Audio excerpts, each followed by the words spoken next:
বাসায় যখন থাকি তখন এটা ওইটা আমার খাইতে ইচ্ছা করে। তো আজকে আমি একটা রেসিপি বানাবো, আর এটা সবাই কম বেশি সবাই জানো। আর এই রেসিপিটা কিন্তু আসলে খুব মজা। তোমাদের সাথে একটা আলুর রেসিপি শেয়ার করব। তার আগে আসসালামু আলাইকুম, সবাই কেমন আছো? আমি ভিডিও করার আগে আগে নিজে একটু সাইজা নিই, সাইজা তারপর তোমাদের সামনে আসবো। কি বলো তোমরা?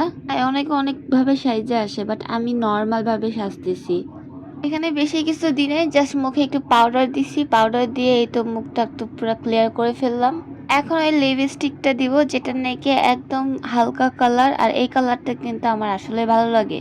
একটা লিপস্টিক দিয়ে কত কাজ করে ফেললাম ভাই। আমার মতন কে কে আসো যে এইরকম কাজ করে থাকো? এটাকে বলে শর্টকাট রেডি, যেটা নাকি একদম ইজি ভাবে একদম 5 মিনিটে রেডি হওয়া যায়।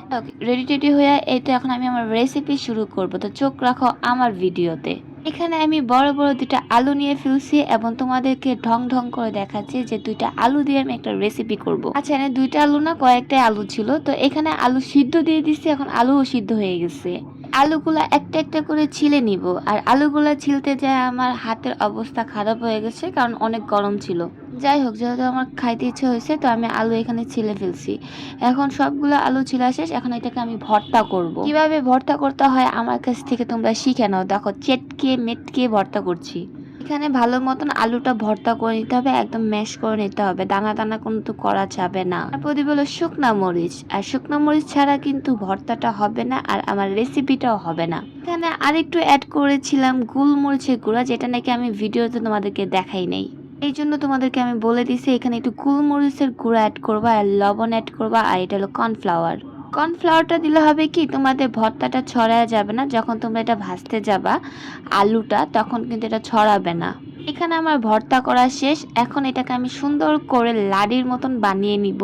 এখানে সুন্দর করে লম্বা করে বানিয়ে নিবা, তোমরা চাইলে গোলও বানাতে পারো, এটা তোমাদের ইচ্ছা। রেসিপিটা যখন আমি করি তখন আমার অবস্থা খারাপ হয়ে গেছে, কারণ এটা করতে যায় আমার 2 থেকে 3 ঘন্টা সময় লাগছে। একটা ভিডিও করতে যায় আমার যে এত সময় লাগে, তো আমি ভাবি মাঝে মধ্যে যে আমি পরের ভিডিও করতে যাই কত সময় লাগবে। আচ্ছা যাজ্ঞা, তোমাদের সাথে কথা বলতে বলতে বলতে আমার এটা বানানো হয়ে গেছে। এটা আমার বানানো কমপ্লিট। এখন তোমাদেরকে আমি একটু দেখাচ্ছি, আর আমি একটু ক্যামেরার সামনে আইসা একটু রং ঢং করছি। রং ঢং কেন বললাম, বলবো ঢং দেখাচ্ছি, তাই না? তারপর ফ্রাই প্যানটা বসাই দিছি, তারপর তেল দিয়েছি, তারপর এই আলুগুলা ছেড়ে দিলাম, এক এক করে সব ছেড়ে দিছি। এই আলুগুলা ভাজার সময় কত সুন্দর লাগতেছিল জানেন, আর খাইতেও কিন্তু অনেক মজা লাগছে।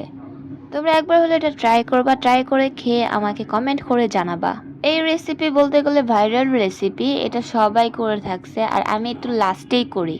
যে কোনো ভিডিও করি, সব ভিডিওতে আমি লাস্টে কেন করি, এত ভাইরাল ভিডিও হয় তারপর আমি লাস্টে যাই ভিডিওটা করি, তখন নাকি আরেকটা ভিডিও ট্রেন্ডিং চলে, আর আমি এই বোকামি করি। ভিডিও ট্রেন্ডিং শেষ তখন আমি এই ভিডিওটা ছাড়ি। এই হলো আমার অবস্থা। আমি এরকম করে ভিডিও ছাড়লে কখনো আমার ভিডিও ভিউ হবে না।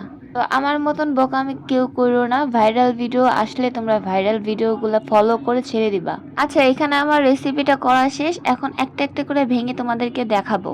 এটা যেমন ক্রিস্পি হয়েছে আর খেতেও অনেক মজা ছিল। যাই হোক, ভিডিও বেশি লং করবো না। তোমাদের কাছে এই ভিডিওটা দেখে কেমন লেগেছে, যদি ভালো লাগে একবার হলে রেসিপি ট্রাই করবা। এইখানে আমি খাইতে খাইতে তোমাদের সাথে বিদায় নিলাম। আশা করি তোমাদের কাছে এই ভিডিওটা ভালো লেগেছে। নেক্সটে আরেকটা ব্লগ অথবা রেসিপি শেয়ার করব, আশা করছি তোমাদের কাছে ভালো লাগবে। আর আমি এখন খেতে খেতে তোমাদের সবার কাছ থেকে বিদায় নিচ্ছি। সবাই ভালো থাকো, সুস্থ থাকো এবং আমাকে বেশি বেশি ভালোবাসো। আল্লাহ হাফেজ।